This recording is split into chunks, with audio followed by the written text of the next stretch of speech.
الحمد لله رب العالمين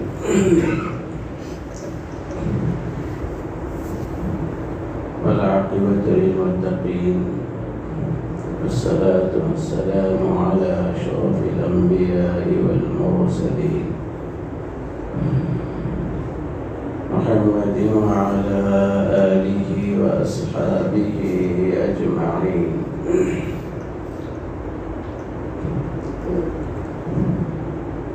أما بعد فأعوذ بالله من الشيطان الرجيم. بسم الله الرحمن الرحيم. فالذين آمنوا به وعزروه ونصروه واتبعوا النور الذي أنزل معه أولئك هم المفلحون. صدق الله العلي العظيم. وقد قال النبي صلى الله عليه وسلم: لا يؤمن أحدكم حتى أكون أحب إليه من ولده ووالده والناس أجمعين. صدق الله العظيم وصدق رسوله النبي الكريم. بزرگان محترم و برادران اسلام، رسول اللہ صلی اللہ علیہ وسلم کی ذات گرامی سے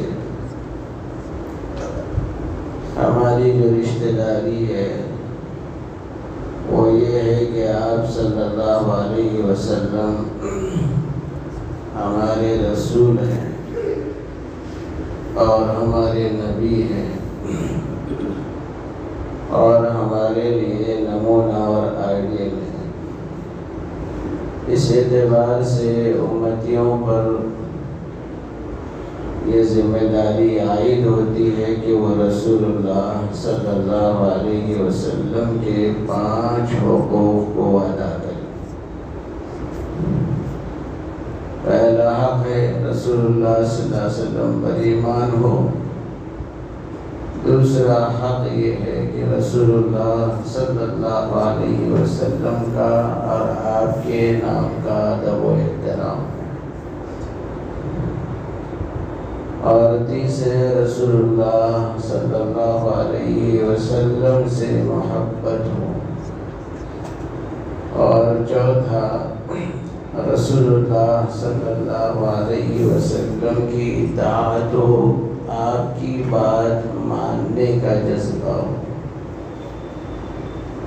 اور پانچواں رسول اللہ صلی اللہ علیہ وسلم اس دین کو لے کر آئے ہیں، اپنی وسعت کے مطابق اس دین کی مدد کرنا۔ یہ 5 حقوق ہر امتی پر رسول اللہ صلی اللہ علیہ وسلم کی رشتہ داری کی وساطت سے عائد ہوتے ہیں، اور جو شخص حقوق کی ادائیگی کا اہتمام کرتا ہے، اللہ کے نبی علیہ السلام سے اس کی رشتہ داری مضبوط ہوتی ہے، اور پھر اللہ کے نبی علیہ السلام کا قرب نصیب ہوتا ہے۔ گزشتہ جمعہ آپ کے سامنے رسول اللہ صلی اللہ علیہ وسلم پر ایمان اور آپ علیہ السلام کا اور آپ کے اسم گرامی کے ادب و احترام سے متعلق بات بتائی گئی۔ تیسرا حق اللہ کے نبی علیہ السلام سے محبت ہو۔ اللہ کے نبی علیہ السلام سے محبت کس درجے ہو؟ علماء نے اس سلسلے میں تفصیلات ذکر کی ہیں۔ محبت 2 طرح کی ہوتی ہے۔ ایک محبت فطری ہوتی ہے اور ایک محبت عقلی ہوتی ہے۔ فطری محبت اولاد کی اپنے ماں باپ سے، ماں باپ کی محبت اپنی اولاد سے ہوتی ہے۔ بچے کو سبق نہیں سکھایا جاتا کہ یہ تیرے ماں باپ ہیں، ان سے محبت کر۔ بچہ ہو یا بچی ہو، ضرور وہ ماں باپ کی طرف لپکتی، فطری طور پر اللہ پاک محبت ڈال دیتے۔ ایسے ہی باپ ہے اپنے بچے اور بچی کو دیکھتا ہے تو محبت سے، مسرت سے اس کو قریب کرتا ہے، اس سے لاڑ اور پیار کرتا ہے۔ یہ بھی فطری محبت ہے، اور یہ محبت جس قدر اولاد کی ہوتی ہے یا بیوی کی ہوتی ہے، آدمی اسی اعتبار سے ان کی ضروریات کی تکمیل کرتا ہے۔ یہی محبت ہے۔ ایک باپ مجبور ہوتا ہے اپنی اولاد کے کھلانے پلانے، ان کی ضروریات زندگی کے پورا کرنے میں، حتیٰ کہ بچی کی شادی کے کرنے میں، اپنے بیٹے کو بیاہ دے کر اس کی زندگی کو سنوارنے میں ایک باپ جتنی محنت کرتا ہے اس کے پیچھے فطری محبت کا غلبہ ہوتا ہے۔ اور ایک ہوتی ہے عقلی محبت۔ عقلی محبت کیا ہے؟ آدمی محبت کرے عقل کے تقاضے کی وجہ سے۔ جس محبت میں محرک عقل ہوتی ہے اس محبت کو محبت عقلی کہتے ہیں۔ جیسے کسی کے بدن میں ناسور نکلا، پھیل رہا ہے وہ پھوڑا، اور بیماری بڑھتی چلی جا رہی ہے، تو آدمی کسی نہ کسی اعتبار سے تیار ہو جاتا ہے اپنے جسم کا آپریشن کرا کر وہ حصہ نکال کر پھینکنے کے لیے۔ خود ہی مارے اچھے ڈاکٹروں اور سرجنوں کے پاس پھرتا ہے اور یہ کہتا ہے کہ جلد آپریشن کر کے اس حصے کو نکال کر پھینک دو۔ اب ظاہر بات ہے یہ جو فکر ہے اس کی کہ آپریشن ضروری ہے، اس وجہ سے نہیں کہ بڑے ڈاکٹر سے محبت ہے، اس وجہ سے نہیں ہے کہ خینچی اور کاٹنے والے آلات سے اس کو محبت ہے۔ اس کی عقل یہ کہتی ہے کہ اگر میں اتنے حصے کو کٹوا کر پھینک دوں گا تو پھر میں صحت مند ہو جاؤں گا، تندرست ہو جاؤں گا، میں بیماری سے نکل جاؤں گا، اس لیے آدمی جو ہے اپنے آپریشن کروانے کے لیے تیار ہو جائے۔ یہ محبت عقلی محبت ہے۔ اور کوئی بھی آدمی اپنے آپ کی جی کو مروانے اور اپنے آپ کی گردن کٹانے کے لیے تیار نہیں ہوتا، لیکن جب جنگ کے اندر شرکت ہوتی ہے اور اس کو معلوم ہے کہ اس کا ثواب کیا ہے، اس کا اجر کیا ہے، ایک شہید کی موت ہوتی ہے شہادت کے ساتھ، تو پھر جنت میں شہید کا مقام کیا ہے، مرتبہ کیا ہے، تو پھر ایسی صورت میں یہ محبت عقلی اتنی غالب ہو جاتی ہے کہ آدمی اپنی بیوی، بچوں، ماں باپ کسی بھی محبت کو گوارا نہیں کرتا، محبت عقلی کی بنیاد پر میدان میں کود پڑتا ہے۔ بعض کی ایسی بھی تمنا ہوتی ہے کاش کہ مجھے شہادت کی موت نصیب ہو جائے۔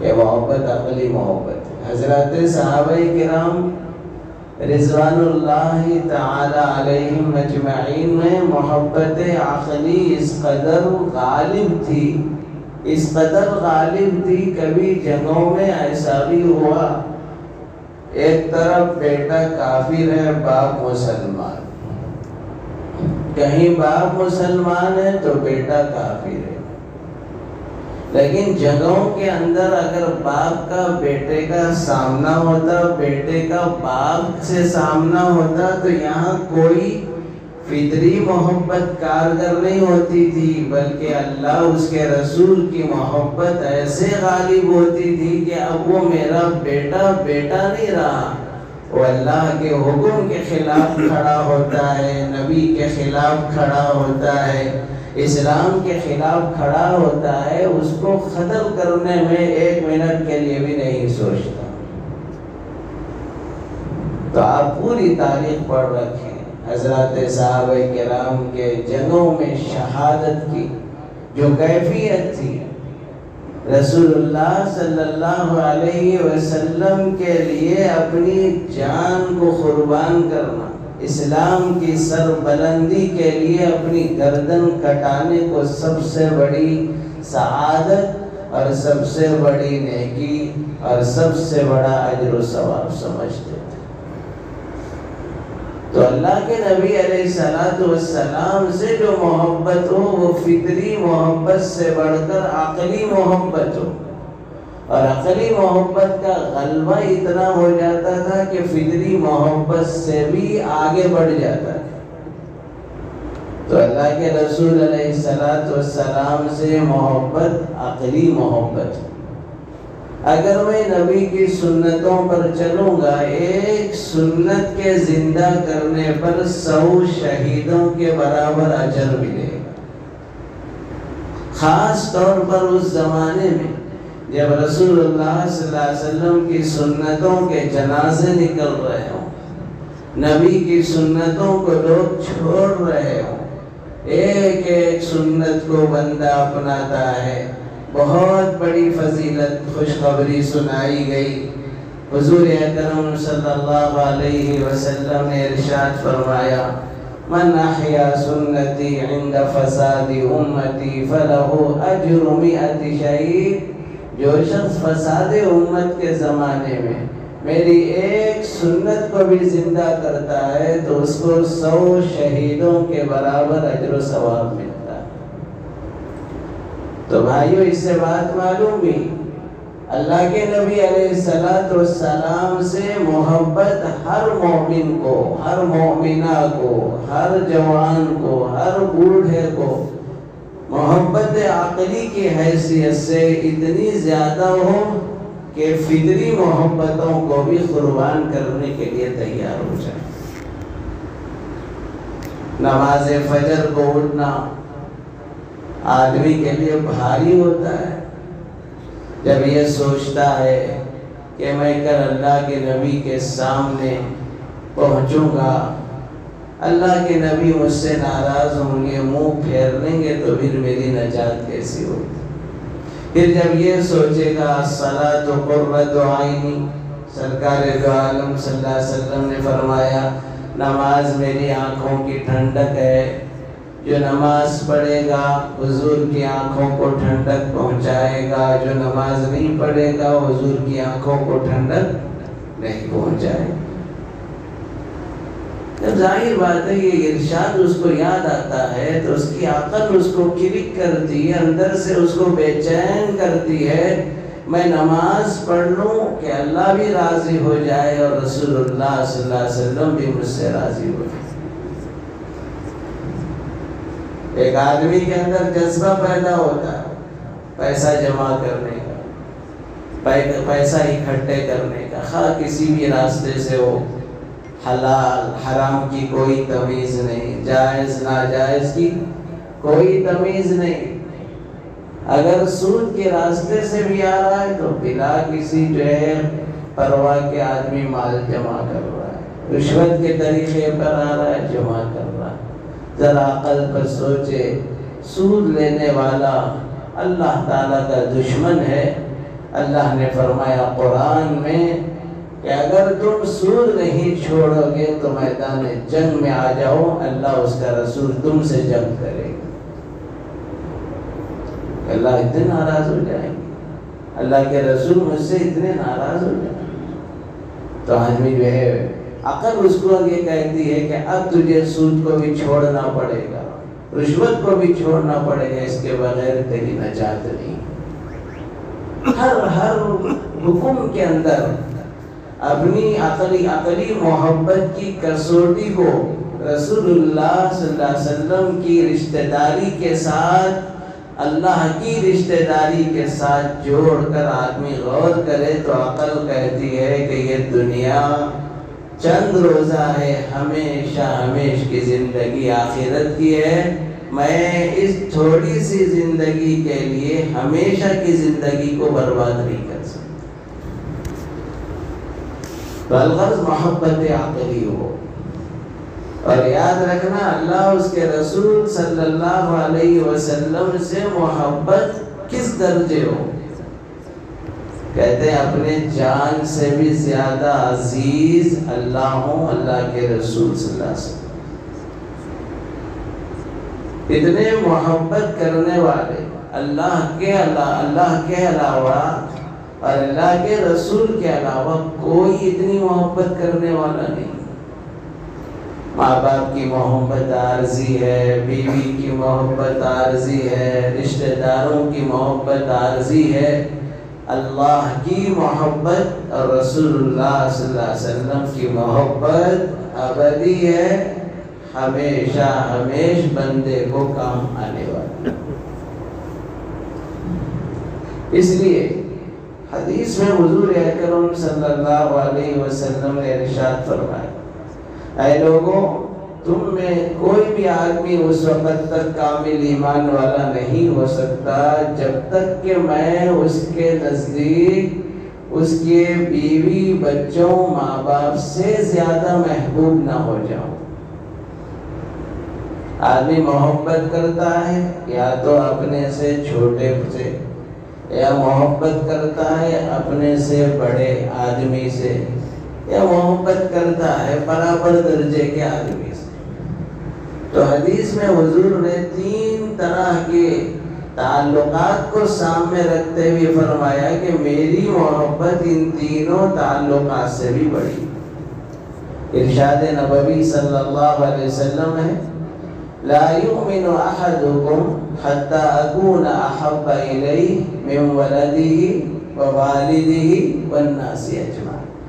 تم میں سے کوئی بھی آدمی کامل ایمان والا نہیں ہو سکتا جب تک کہ میں محبوب نہ ہو جاؤں اس کے بچوں سے، اور جب تک کہ میں محبوب نہ ہو جاؤں اس کے والد سے، جب تک کہ میں محبوب نہ ہو جاؤں اور انسانوں سے۔ ایک مرتبہ حضرت عمر بن خطاب رضی اللہ عنہ آئے، انہوں نے فرمایا، یا رسول اللہ، آپ سے بہت زیادہ محبت ہے مجھے میری جان کے علاوہ، میری جان کے علاوہ ہر چیز کے مقابل میں آپ مجھے محبوب ہیں۔ اللہ کے نبی علیہ السلام نے فرمایا، عمر تمہارا ایمان کامل مکمل نہیں ہوا۔ یہ کہنا تھا، حضرت عمر سمجھ گئے، تب کہا، یا رسول اللہ، آپ کی محبت میری جان عزیز سے بھی زیادہ ہے۔ تب سرکار نے فرمایا، اب تمہارا ایمان کامل مکمل ہو۔ یہ اس درجے محبت رسول اللہ صلی اللہ علیہ وسلم۔ تو اور محبت کے اسباب عام طور پر 3 ہیں۔ آدمی کسی سے محبت کرتا ہے یا تو جمال، حسن و جمال کی وجہ سے، یا تو آدمی محبت کرتا ہے کسی سے کمال کی وجہ سے، یا تو آدمی کسی سے محبت کرتا ہے جود و سخا کی وجہ سے۔ آدمی حسن و جمال بہت محبوب ہے، اس لیے ہر آدمی کی خواہش ہوتی ہے حسین جمیل لڑکی سے نکاح کروں۔ معلوم ہے حسن و جمال بھی محبت کا ایک ذریعہ ہے، اور آدمی دنیا میں کسی سے چاہتا ہے، کسی کو محبت کرتا ہے اس کے کمال کی وجہ سے۔ بعض بچے ہمارے کھلاڑیوں سے محبت کرتے ہیں، ان میں اچھا کمال ہے، کھیلنے کا کمال ہے، کسی کو کھیلنے کا کمال ہے تو اس سے محبت ہو جاتی ہے۔ کسی کے پاس کوئی فن ہے، بہترین فن ہے، اس فن کی وجہ سے اس کو محبت ہو جاتی ہے۔